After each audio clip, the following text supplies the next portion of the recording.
quase 1 milhão de votos paulistas em 2022, sob pressão do STF, Carla Zambelli renuncia ao mandato de deputada federal e dá lugar ao suplente, Adilson Barroso. Votos do maior colégio eleitoral do Brasil foram jogados no lixo em mais uma canetada de Alexandre de Moraes. Votos a Eduardo Bolsonaro podem ter o mesmo destino. O Victor Salina tem os detalhes dessa decisão. Boa tarde, Victor. Olá, boa tarde, Gisele, boa tarde a todos que nos acompanham aqui no Jornal da Oeste, segunda edição. É isso, a deputada federal Carla Zambelli renunciou ao mandato, informação que foi confirmada ontem, no domingo, ainda pela Câmara dos Deputados. Agora quem assume é o suplente dela, Adilson Barroso, do PL de São Paulo. Importante lembrar aqui que mesmo renunciando ao mandato, Carla Zambelli ela não recupera os direitos políticos, ela que está presa na Itália e responde no STF, ela é condenada a 10 anos de prisão. Gisele, quem ficou bem nessa história foi o presidente da Câmara, Hugo Motta, que não precisará mais chancelar a cassação da deputada, algo que já foi mandado pelo ministro Alexandre de Moraes desde junho de 2025. Depois de todo aquele imbróglio também na Câmara, os deputados votaram contra a cassação da deputada. A gente lembra aqui que o ministro Alexandre de Moraes considerou essa votação nula. O destino também de outros dois deputados, Alexandre Ramagem e Eduardo Bolsonaro, ele será selado esta semana na Câmara dos Deputados também. Hugo Motta deverá dizer se eles serão cassados ou não, Gisele. É importante aqui também a gente pontuar a importância de todos esses deputados, né? Principalmente Eduardo Bolsonaro e Carla Zambelli, ambos que foram eleitos por São Paulo, o maior colégio eleitoral do Brasil. Eduardo Bolsonaro, ele conseguiu então a terceira maior votação, lembrando que ele foi o deputado mais votado em 2018, mais votado da história, alcançando mais de 1.800.000 votos. Vamos então a quantos votos tiveram cada um desses deputados em 2022. A deputada federal Carla Zambelli, ela foi a segunda mais votada de São Paulo, com 946.244 votos, sendo então a segunda mais votada. Logo atrás dela, Eduardo Bolsonaro, com 741 votos paulistas. Lembrando aqui também, Geisiane, que a soma desses dois deputados alcança mais de 1,5 milhão de votos somente em São Paulo.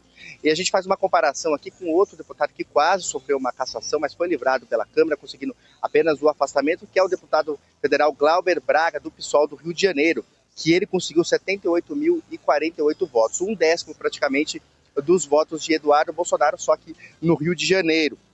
O próprio presidente da Câmara, Hugo Motta, também foi o mais votado na Paraíba, porém, ele conseguiu apenas 158.171 votos, Gisele, o que seria, então, próximo de um décimo dos votos de Carla Zambelli e Eduardo Bolsonaro somados. Realmente, a política não é para amadores. Nós vamos agora acompanhar aqui essa semana, que com certeza terá novidade a respeito dos destinos dos dois deputados, Eduardo Bolsonaro e Alexandre Ramagem, trazendo sempre em primeira mão aqui para a nossa audiência. Gisele, eu volto com você. Fabi Barroso, a primeira pergunta que vem à mente é se isso não ataca a soberania do nosso país, já que o poder emana do povo de acordo aí com a Constituição, enfim, de acordo com as nossas instituições brasileiras. A gente está vendo aí mais de 1 milhão de votos simplesmente sendo completamente ignorados. E nós ainda precisamos colocar nessa conta o Pacto Federativo. Quem paga essa conta no final do mês é o Estado de São Paulo, é um Estado produtivo, é um Estado que tem uma boa arrecadação de impostos, então é ele que está pagando ali essa conta no final do mês, mas o voto dessa população está sendo deslegitimado pelo Alexandre de Moraes. Verdade. E aí o artigo que você mencionou da Constituição Federal é o artigo 14, tá? Da Constituição Federal. Vamos deixar novamente para registro histórico. Artigo 14, todo o poder emana do povo. E aí é a reflexão que todos nós, inclusive o pessoal da esquerda, aqueles que têm um pouco ainda, né, de vontade de pensar a respeito das coisas, seria bom fazer essa reflexão no seguinte, que se o voto ele só vale quando agrada o sistema, ele já não é mais voto, é encenação.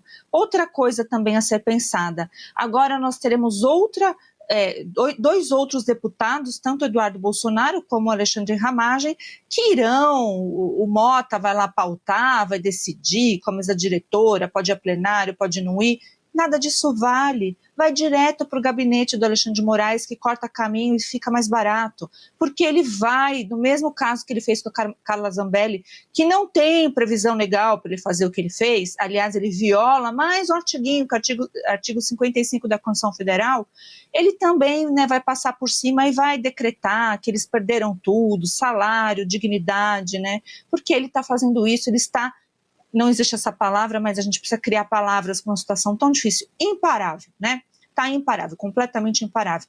Então, tudo isso não adianta. Agora, em relação à própria Carla Zambelli, muita especulação do que houve, né? Que ela gostaria de manter os direitos políticos. Bom, se o Collor pôde fazer isso, né, não vejo por que Carla Zambelli não possa. Né? Aliás, mais uma vez, vamos frisar que, na opinião de muitos, inclusive a minha, a Carla Zambelli é inocente nesse processo que a condenou, porque ficou a palavra dela e uma palavra de um hacker. Né? Então, dito isso, né, ela precisa agora muito mais também olhar para o processo dela na Itália, e eu ouvi o advogado dela dizendo que, como os italianos estão assim bem difíceis também, né, de compreender que nós temos um juiz que é violador de direitos humanos, independente se tem Magnitsky ou não, de fato ele mais uma canetada do Moraes, né, mais forçação, e ainda colocar em atrito o próprio Congresso Nacional com o Supremo Tribunal Federal de uma coisa que já se sabe, que de fato na canetada do Moraes ninguém consegue enfrentar, então portanto ela já perdeu o mandato, ela resolveu renunciar para poupá-la também, né? Então é isso. O Brasil, pouco a pouco, está deixando de lado as suas leis, né, a sua legitimidade. Aí, olha o tanto de voto, 946 mil votos Carla Zambelli teve. É muito voto. Tem cidades por aí que você faria, né, puxaria um monte de voto. Tem também do próprio Eduardo Bolsonaro, 741 mil votos. Então, é muito voto. E como você bem disse, é a cidade de São Paulo sendo desprezada. Então, todo esse pessoal que votou em um dos dois tem o seu voto anulado. É pelo Congresso Nacional? Não, anulado pela caneta do ministro Alexandre de Moraes.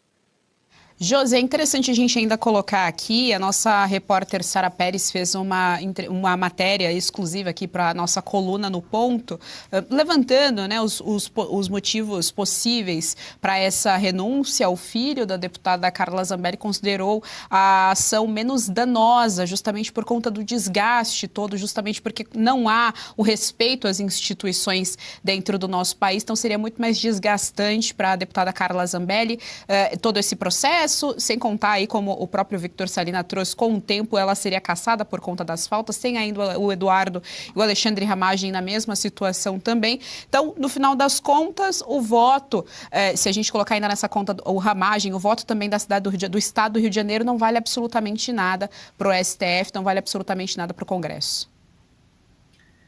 Exato, Geise. Eu concordo com essa decisão, né, da família, do filho e tudo mais. Claro que tem toda a questão psicológica, dada, né, como a Fabi falou, a inocência da Zambelli nesse processo. Você imagina, né, o sentimento de injustiça, tanto em relação ao seu trabalho, aos votos dos eleitores, mas também em relação à sua vida, tá? Até onde, né, a perseguição te levou. Você está numa prisão em um outro país, então a gente... mesma coisa que a gente comenta do Bolsonaro, olha a mudança radical de vida e a qualidade de vida, viver com medo, com perseguição e com toda a sua rotina, todo o seu lar, longe da família, encarcerado. Então, são coisas muito fortes e que não dá para a gente contestar essa decisão, né? Ao mesmo tempo que a gente tem muita situação na parte do Congresso, onde grande parte dos políticos não estão dispostos nem a correr qualquer risco de perda de mandato ou perda de emenda.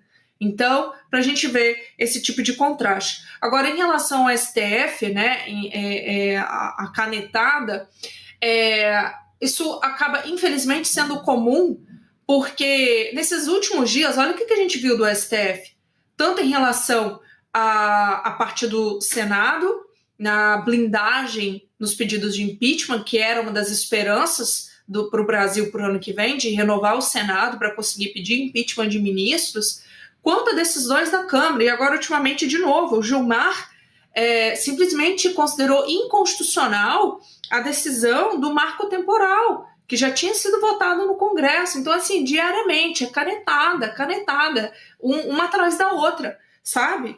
E outro ponto, para finalizar, sobre essa questão do hacker, da tese, documento em si, né, onde a acusação é de que ela teria fraudado um documento, inserido um documento, onde o Alexandre de Moraes teria ali enviado né, a decisão sobre si mesmo e no final ter colocado faz o L, né, para quem lembra aí dessa fase. Eu fico me perguntando, assim, você teria que ser muito maluco para correr qualquer risco com um psicopata no poder, fazendo esse tipo de brincadeira, chantagem. Era para desmoralizar o STF. Mais do que ele já é desmoralizado, será que ela apostaria toda a ficha dela fazendo esse tipo de coisa? Então, assim, racionalmente não faria nem sentido, né? Então, aqui só relembrando o objeto da condenação da Carla Zambelli, que seria a inserção e a fraude de um documento, onde terminaria a frase, entre aspas, com faz o L. Então, muita coisa sem sentido para gerar tantos danos. Gostou do conteúdo que viu por aqui no canal da Revista Oeste? Compartilhe e deixe o seu like.